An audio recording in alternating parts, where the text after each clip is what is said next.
Mortimer, it's 10 to 9, BBC Radio Berkshire. So, Twycross Zoo is letting redheads in for nothing today. I spent every school trip we ever went on when I was growing up was to Twycross Zoo.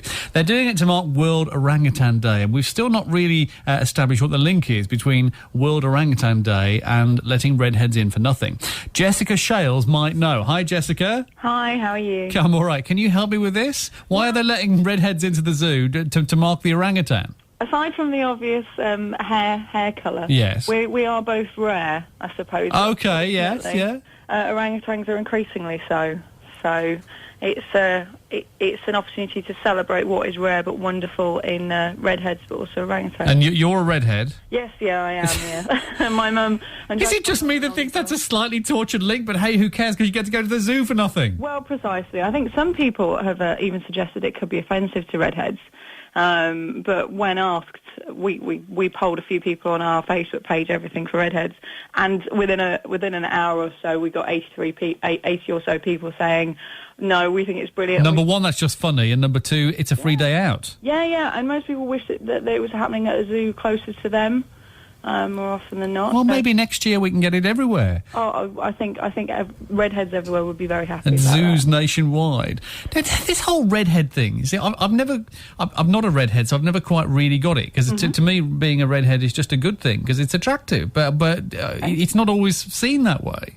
I think growing up, it's human nature to maybe pick on a little bit anything that's a little bit different, and I don't think that's definitely not isolated to redheads.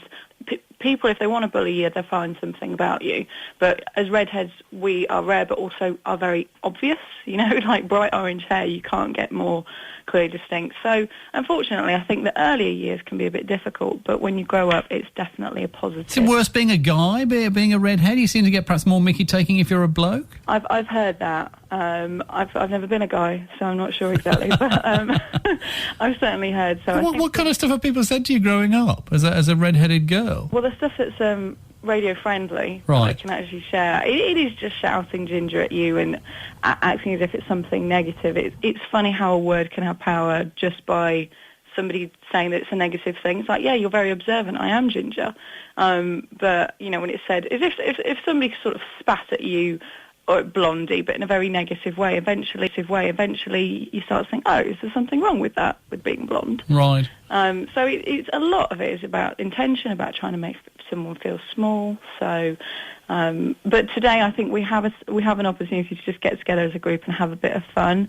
The same applies to any redhead events throughout the world. I'm going to the Irish Redhead Convention next week, and that's just a lot of fun. You know, it's taking the mick a bit. There's things like carrot tossing and stuff. You know, it's just fun. I like it. Well, more importantly, enjoy your day at the zoo. Thank you. Thank you very much indeed for being on the show. No, cheers very much. We're hoping to learn more about Twycross Zoo, but now we know it's because of the appearance of the orangutan and because of the rarity of the orangutan. At least there's some vague logic to it. If you go to Twycross Zoo today and you're a redhead, you'll get in for nothing. So maybe worth the drive.